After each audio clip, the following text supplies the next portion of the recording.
Do good teachers make students cry? If you work with people in any context, this video is for you. Because today I'm exploring an idea called relatedness, which comes from self-determination theory. I believe that relatedness is the key to high-quality teaching, and I want to share what educators like you can do about it by telling you a story from my 4th grade classroom that changed everything about how I taught. So grab your coffee, sit back, and let's jump into my story. I'm leaning back against my teacher chair, reading aloud the last chapters from Number the Stars to my 16 10-year-olds, when I noticed tears starting to fall. Not mine, theirs. These are the same kids who usually giggle through lessons and take every opportunity to make fun of something, usually for social status. But right now, they're silent. Their eyes will me to continue the story. We're at the climax. Everything this character has worked for could vanish in a moment. The stakes are so high. And through the printed pages, we feel it. A fictional girl my students hadn't cared about 3 weeks ago is holding them captive. I read a line, and my voice wavers. My tears join theirs. From my left, a student whispers, "Miss Christina, it's okay." And something unravels within me.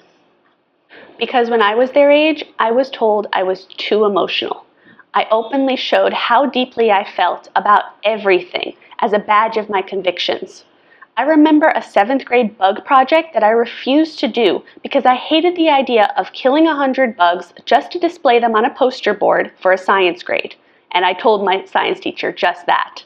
I also opted to sit out of gym classes when I needed to comfort a crying friend, even though I knew I'd get in trouble with the teacher. And I told them that too. But in high school, emotions cost me.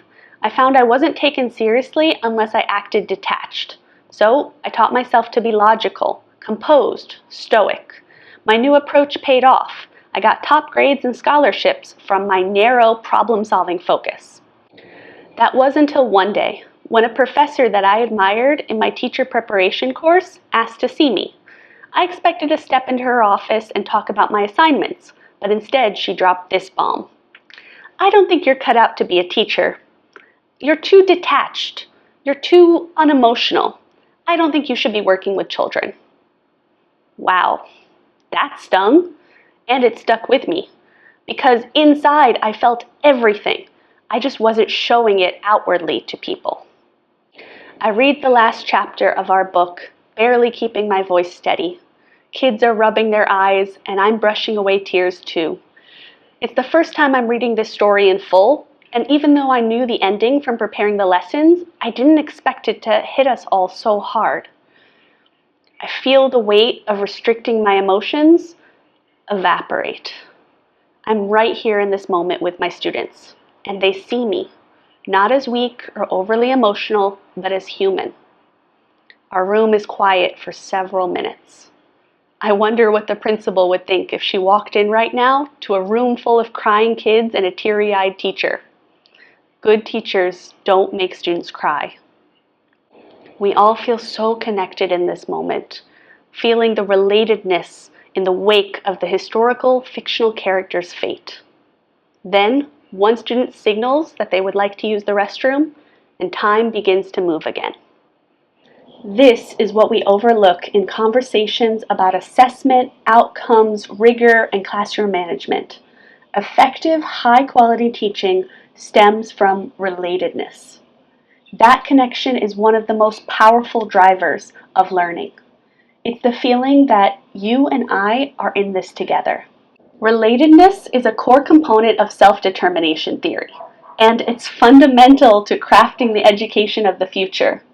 When teachers and students feel connected in relationship with others, the whole system works better. And I want to be clear that it's not always about showing emotion, and it's not always about being composed or stoic. To be excellent educators, we need to allow relationships to shape the learning experience. Because psychological fulfillment isn't just a nice to have, it's a requirement. Relatedness is one of the basic pillars of being ready and able to learn.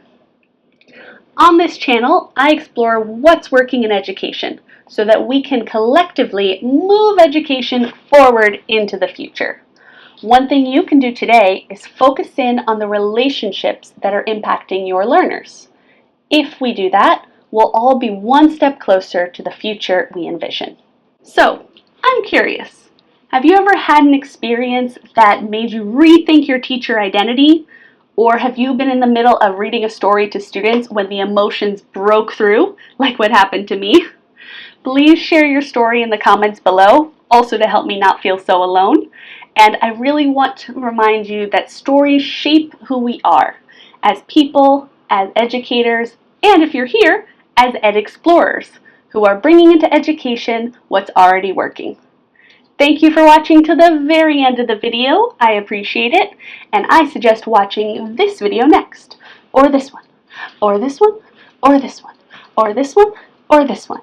Okay, bye!